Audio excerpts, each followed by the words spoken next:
Hello అందరికీ. ఈరోజు మా నాన్న చనిపోయిన రోజు 14 జూలై. కరెక్ట్గా మా నాన్న మమ్మల్ని వదిలేసి వెళ్ళిపోయి 13 ఇయర్స్ అవుతుంది. లాస్ట్ 5 ఇయర్స్ బ్యాక్ నేను ఫుడ్ డొనేషన్ చేయడం స్టార్ట్ చేశాను. నా దగ్గర ఎంతుంటే అంత. లాస్ట్ 5 ఇయర్స్ నుంచి చేస్తూ ఇప్పుడే ఎందుకు పెడుతున్నానంటే ఈ వీడియో, ఇందాక ఫుడ్ డొనేషన్ చేస్తుంటే ఒక ఆమెను చూశాను. నాకు వీడియోలు ఫోటోలు తీయడం పెద్ద ఇష్టం ఉండదు, అసలు ఇష్టం ఉండదు. ఆమె ఏం మాట్లాడిందో ఒకసారి మీరు కూడా వినండి. బట్ నేను అది క్లారిటీగా రికార్డ్ చేయలేదు, జస్ట్ చేశాను అంతే మీకు తెలియడానికి. వాటర్ బాటిల్ తీసుకొస్తాండి ఒక్క నిమిషం. ఈడెందుకు కూర్చోండవు పెద్దామా? ఈడెందుకు కూర్చోండవు?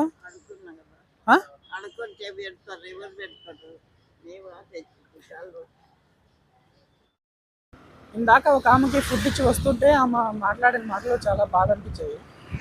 ఇంట్లో వాళ్ళు ఆమెకు డబ్బులు ఇస్తేనే ఫుడ్ పెడతారంట, లేకపోతే పెట్టరంట. అందుకని ఆమె బయటకు వచ్చి కూర్చొని ఇలా అడుగుతుంటుందంట.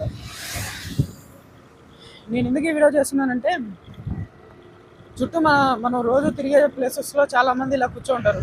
ఇలా ఇంట్లో నుంచి పంపించేసిన వాళ్ళు చాలామంది ఉంటారు. సో మీరు కూడా మీకు తోచినంత 100 రూపీస్, అసలు ఒక 200 ఎంతో కొంత ఇచ్చి వాళ్ళకి ఒక పూట ఫుడ్ పెట్టండి చాలు.